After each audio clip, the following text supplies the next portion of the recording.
I'm back with the What If series, and for today's What If episode, I'm looking at what if the Digimon trading card game had burst modes. Imperial Dramon had been the first Digimon with mode changes. Funny enough, Leopardmon doesn't have her alternate mode either. With BT9 and X-Antibody, Bandai has introduced alternate mode changes from a regular Digimon to its X-Antibody form. And utilizing these cards as baselines, how would burst modes look as a completely hypothetical? For this episode, I'll be breaking down the X-Antibody equivalent option cards in the form of DNA Charge. And of course, burst modes for Shinegreymon, Miragegaogamon, and Rosemon. Each of these proposed cards will also look at what other cards I referenced and how they combo with currently existing cards. And if you enjoy these types of videos, do consider liking this video, subscribing to the channel, and hitting that notification bell for more of my future content. DNA Charge is the first card that I'll be going over.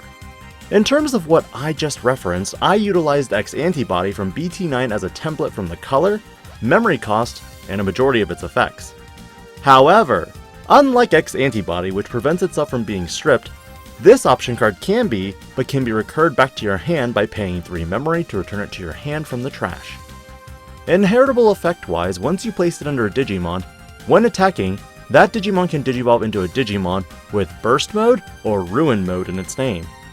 While there's only one Digimon with Ruin Mode, I did want to make this card specific to Digimon in Data Squad, versus it being splashable for Digimon with Mode in their name. And like X-Antibody, you have to pay the Digivolution cost when attacking. The difference is, you get to trigger the when attacking effect of that Digimon as well. With the Digimon trading card game, there currently are only a few Digimon from Data Squad: Shinegreymon, Miragegaogamon, and Rosemon. Each card other than Miragegaogamon has had multiple printings at this point. But unfortunately, because Ravemon has not made an appearance yet, I will not be doing a Ravemon burst mode for this video. Starting with Ruin Mode, this Digimon would be a red-purple Digimon to symbolize the standard corruption of the protagonist. The template that I used for Shinegreymon was Gaiomon from BT9. With an on-play cost of 13 or 5 to digivolve into, this Digimon will have a black text box that this Digimon can digivolve from Shinegreymon for just 2 memory. When attacking, if Shinegreymon or DNA Charge is in this Digimon's Digivolution sources, delete one of your opponent's unsuspended Digimon. The effect is on par with purple effects, and takes some key points from Wargreymon X. Deletion is key in red and purple, but while red focuses on DP, purple typically looks at the position of the Digimon or level. But for its secondary effect, I wanted to give it a non-deletion effect that lets you play an Agumon and 1 red-yellow tamer suspended from your hand.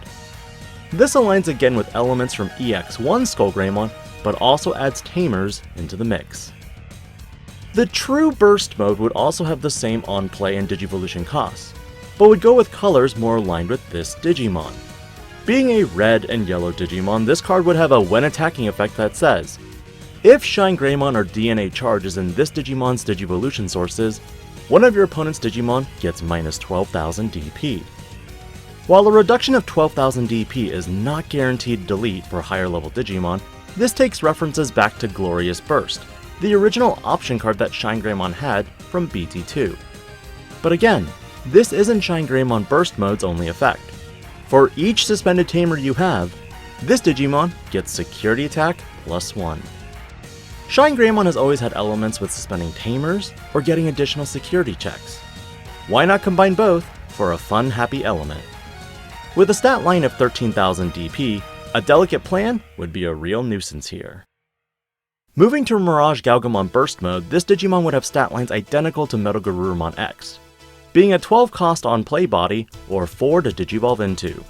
1 from Miragegaogamon in the special black text. But its effects again would be very simple.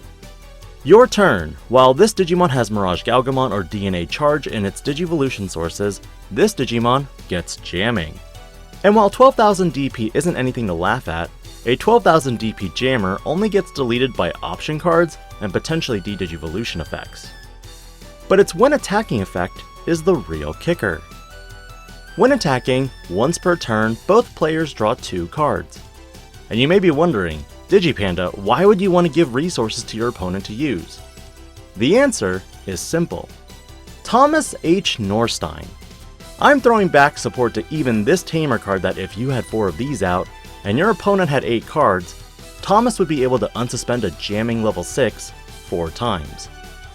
Lastly, Miragegaogamon gets an all-turns effect that when a card is added to your opponent's hand outside of their draw phase, gain a memory for each card added. This provides a little bit more control from giving your opponent 2 cards as well. And finally, Rosemon Burst Mode. Again, 12 play cost, Digivolve for 4 or Digivolve for 1 from Rosemon. When Digivolving, for each green Tamer you have in play, suspend one of your opponent's Digimon. Then, if 2 or more Digimon are suspended, you may place 1 suspended Digimon or suspended Tamer to the bottom of its owner's library. Green is in arguable need of some hate against Tamers, and while black and red have the best removal right now, I'm trying to spread the love a little bit more. And though this is arguably one of the most powerful effects, the Digimon or Tamer has to be suspended. True, you can suspend Digimon, but their Tamer is a completely different story. As for its secondary effect, I wanted to reverse Shivamon a little bit and apply red-esque effects to green. While this Digimon has Rosemon or Burst Mode in its Digivolution sources, this Digimon does not activate the effects of option cards it checks in security.